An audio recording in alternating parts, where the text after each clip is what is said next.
नमस्कार दोस्तों, स्वागत है आपका केवीएस पाठशाला में। और बच्चों, आज अपन बात करेंगे राजस्थान फोर्थ ग्रेड वाले बच्चे जिनको राजस्व मंडल के अधीन जिला कलेक्टर कार्यालय, संभागीय आयुक्त एवं जिला कलेक्टर कार्यालय जिनको अलॉट हुआ है, उनके बारे में अपन बात करेंगे। अपन वीडियो में जो बात करेंगे, किस तरीके से आपको जो है प्रायोरिटी भरनी है, ऑनलाइन भरनी है। पहली बात तो आप ये क्लियर रखें, किसी भी बच्चे को ये डाउट ना रहे कि आपको ऑफलाइन प्रायोरिटी भरनी है। ऑफलाइन नहीं भरनी है भाई, आपको प्रायोरिटी जो भरनी है वो ऑनलाइन ही भरनी है। और ऑनलाइन जो भरनी है उसकी लिंक अपन अपने टेलीग्राम चैनल पे अपलोड कर देंगे। वहां से आप लिंक को डायरेक्टली जो है कनेक्ट कर सकते हो, वहां से जाके आप लॉगिन कर सकते हो अपनी एसएसओ आईडी से। सारी चीजें अपन बात करेंगे, किस तरीके से आपको ऑनलाइन भरना है, किस तरीके से पोर्टल है, क्या क्या डिटेल्स है, कौन कौन से डॉक्यूमेंट आपको लगाने हैं, कौन कौन से डॉक्यूमेंट नहीं लगाने हैं। ठीक है यार।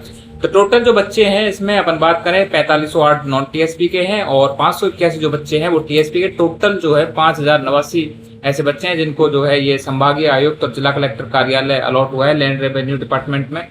और अपन बात कर लेते हैं, ये लिस्ट है आपकी भाई रोल नंबर वाइज। और अपन बात करेंगे इसकी सीधे की कहाँ जाना है, आपको पोर्टल कौन सा है उसके बारे में।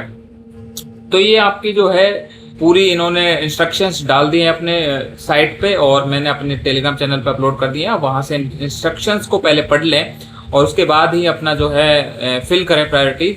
13 तारीख तक, सबसे पहली बात तो यह है कि आप 13 तारीख तक जो है अपनी प्रायोरिटीज फिल कर सकते हो भाई। आज से ही आप फिल कर सकते हो, मैं कहूँगा अभी चाहो तो आप अभी भी फिल कर सकते हो। 10 तारीख है आज और आपको 10 तारीख से 4 बजे से आपकी लिंक एक्टिव है। तो आपको क्या करना है उसके बारे में हम बात कर लेते हैं सबसे पहले। ठीक है यार, मैं कहूँ कि सबसे पहले इंस्ट्रक्शंस पढ़ लेते हैं, उसके बाद में मैं बता दूंगा डायरेक्टली आपको कि जो लॉगिन करना है वो लिंक कहाँ पर उपलब्ध है और कैसे आपको लॉगिन करना है। तो सबसे पहले भाई ये है, पूरी प्रक्रिया पे एक शॉर्ट में नजर डालें तो ये है कि आपको सीधे सीधे भाई इस वेबसाइट पे आपको क्या करना है, यहाँ पर लॉगिन करना है। ये वेबसाइट खोलनी है आपको, कैंडिडेट लॉगिन पर जाना है, वो अपन मैं आपको लिंक दिखा दूंगा। उसके बाद में आपकी जो एसएसओ आईडी है उससे आपको लॉगिन करना है। और मैं कहूँ कि यार उसके बाद में एसएसओ आईडी जो अपन डायरेक्टली वैसे एसएसओ में लॉगिन करते हैं वही एसएसओ आईडी से आपको लॉगिन करना है इस लिंक पे जाने के बाद में।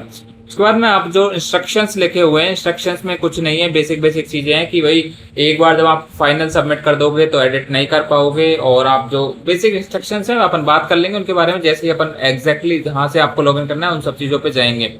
ठीक है।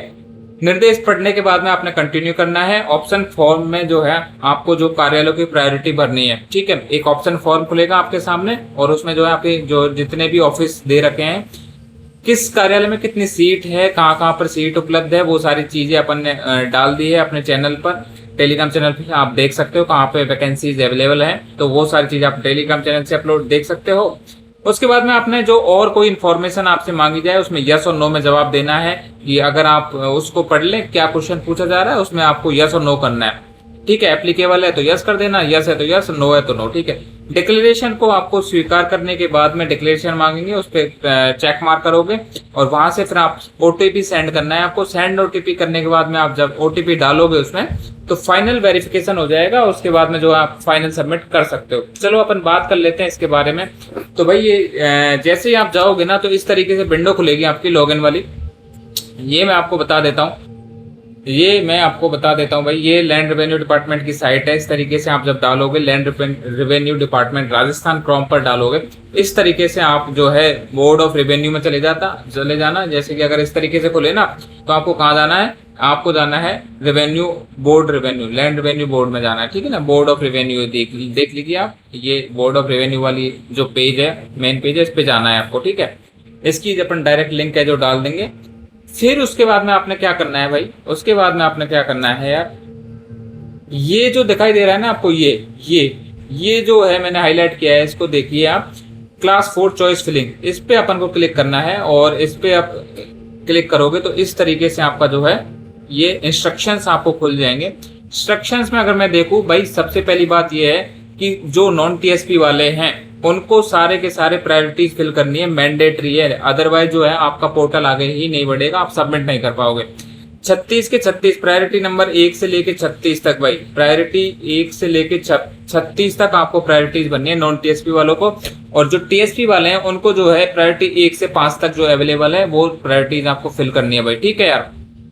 उसके बाद में एक चीज और है कि यार निर्धारित समय जब आपका चला जाएगा तो उसके बाद में आप प्रायोरिटीज नहीं फिल कर पाओगे यार। तो इसलिए एक निर्धारित समय अवधि है, 13 अगस्त से पहले पहले आपको भर देना है। और आपको जो है आसानी रहे इसके लिए इन्होंने बोला है कि आप एक प्रिंट निकाल लीजिए उस 36 प्रायोरिटीज में, और अपने कार्यालय जो अपने जो टेलीग्राम चैनल पे पीडीएफ डाली है कहाँ कितनी वैकेंसी है उसके अनुसार आप प्रायोरिटीज पहले ऑफलाइन भर लीजिए, फिर उसमें देख देख के आप क्या है लॉगिन करने के बाद अपने ऑनलाइन उसमें एंट्री कर देना, ये कहना चाह रहे हैं। अगर किसी तरीके की आपको टेक्निकल प्रॉब्लम आती है तो ये भाई हेल्पलाइन नंबर दे रखे हैं इन्होंने, इन हेल्पलाइन नंबर पे आप डायरेक्टली कॉल कर सकते हो सुबह 10 बजे से लेके और शाम के 5 बजे तक, और या फिर आप ईमेल आईडी है इस पे आप जो है मेल कर सकते हो। किसी भी तरीके की कोई प्रॉब्लम है तो आपको जो है सॉल्यूशन दे दिया जाएगा, ठीक है यार।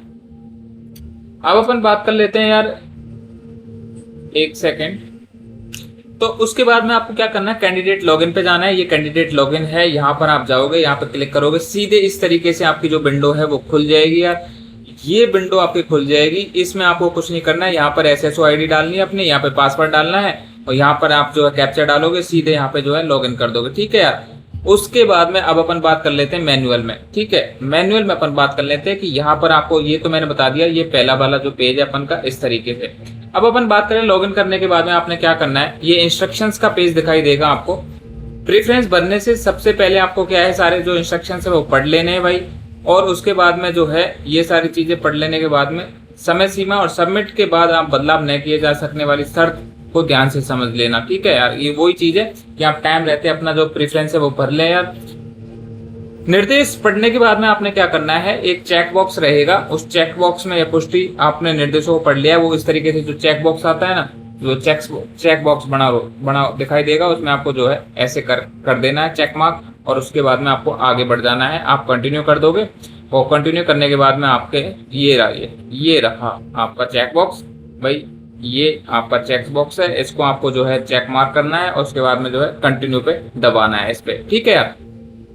उसके बाद में आपने क्या करना है, जैसे आप कंटिन्यू कर दोगे उसके बाद में आप जो है ऑप्शन फॉर्म आपको दिखाई देगा, ये भाई ये ऑप्शन फॉर्म आपको दिखाई देगा। और नॉन टीएसपी वाले बच्चों को 1 से लेकर 36 तक सारी प्रायोरिटीज आपको भरनी है। इसमें जो है आपने क्या करना है, जो भी आपको लेना है पहले उसमें नंबर 1 भर देना है, जो भी बाद में लेना है उसको नंबर उस अपने अकॉर्डिंग जो है अपने आपने नंबर देने हैं, ठीक है यार। कार्यालयों की प्रेफरेंस कैसे बनना है भाई, ऑप्शन लिस्ट में डिस्ट्रिक्ट कलेक्टर और डिविजनल कमिश्नर कार्यालयों की सूची दी गई, यानी कि डिविजनल कमिश्नर का मतलब होता है संभागीय आयुक्त, और ये डिस्ट्रिक्ट कलेक्टर यानी कि जिला कलेक्टर कार्यालय, ठीक है। प्रत्येक कार्यालय के सामने आप प्रायोरिटी बॉक्स रहेगा, उसके आपने जैसे प्रायोरिटी 1 का अर्थ रहेगा कि आपकी पहली पसंद जो है वो कार्यालय है, दूसरी पसंद मतलब उस हिसाब से जो प्रायोरिटीज हमें आप दिखाई देगी ना, उस हिसाब से जो है आपको दिखाई दे जाएगा अपने प्रायोरिटीज किस तरीके से भरी है।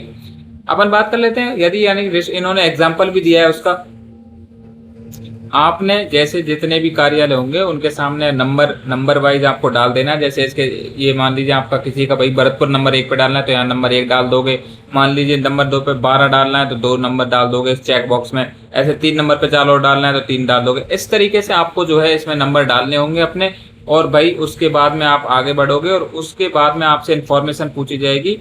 क्या पूछी जाएगी कि आपने जो है अदर इन्फॉर्मेशन की, क्या आप जो है मार्टर यानी कि शहीद परिवार की फैमिली से बिलोंग करते हो, तो आप अगर हाँ करते हो तो यस कर देना, अगर नो है नहीं करते हो तो नो कर देना है आपने। स्पाउस इन गवर्नमेंट जॉब यानी कि आपके हस्बैंड या वाइफ जो भी है, जैसे आप किसी मेल कैंडिडेट की नौकरी लगी और उनकी वाइफ पहले से जॉब करती है तो भाई आप गवर्नमेंट जॉब में हैं तो उसमें यस कर देना, नहीं है तो नो कर देना, ठीक है। इन सारी इंफॉर्मेशंस के बाद में आपने सबमिट करना है। डिक्लेरेशन रहेगी एक डिक्लेरेशन रहेगी, इसको आपको जो है स्वीकार करना होगा भाई। ये जो डिक्लेरेशन है इसको आपको चेक मार्क में यस करना होगा, ओटीपी भेजना होगा, यहाँ से सेंड ओटीपी पे करोगे। सेंड ओटीपी पे करने के बाद में आपके जो है सबमिट ओटीपी आ जाएगा और उसको ओटीपी जो है आप सबमिट कर दोगे। यहाँ पर जो है आपको ओटीपी सबमिट कर देना है, सेंड ओटीपी। ये ओटीपी वेरिफिकेशन के बाद में जो है आपके बाद में क्या करना है, आपने वो फाइनल सबमिट के लिए मांगेगा आपसे। फाइनल सबमिट करने से पहले भाई एक चीज और ध्यान देना, कोई भी रिपीट मत करना नंबर, नहीं तो एरर आएगा उसमें कि जैसे मान लो एक नंबर आपने 10 नंबर 2 जिलों को दे दिया या 12 कोई भी नंबर आप जो है सेम नंबर जो है 2 जिलों को ना दे या 3 जिलों को ना दे, आपको एक नंबर जो है एक ही डिस्ट्रिक्ट को देना है। अलग अलग नंबर सारी डिस्ट्रिक्ट्स को भरने हैं, तो इस हिसाब से आपने अगर अदरवाइज आपने सेम नंबर 2 डिस्ट्रिक्ट को या 2 जगह को दे दिया तो आपको जो है प्रॉब्लम आएगी, वो आगे ही नहीं बढ़ेगा वो पोर्टल। ठीक है, तो आपको चेक करना पड़ेगा, इसलिए ध्यानपूर्वक भरें और अपनी प्रायोरिटीज को देख लें भाई, सही ध्यान से भरना। बाकी तो कोई भी प्रॉब्लम होगी तो ये नंबर दे दिए हैं इन्होंने, आप जाके इनसे डायरेक्टली कॉल कर सकते हो भाई। इसके अलावा आप सभी से एक छोटा सा निवेदन है, प्लीज यार वीडियो को लाइक कीजिए, चैनल को सब्सक्राइब कीजिए और बहुत बहुत बधाई आप लोगों को यार, आगे की जर्नी आपकी बहुत बढ़िया रहे, सफल रहे। थैंक यू दोस्तों, धन्यवाद।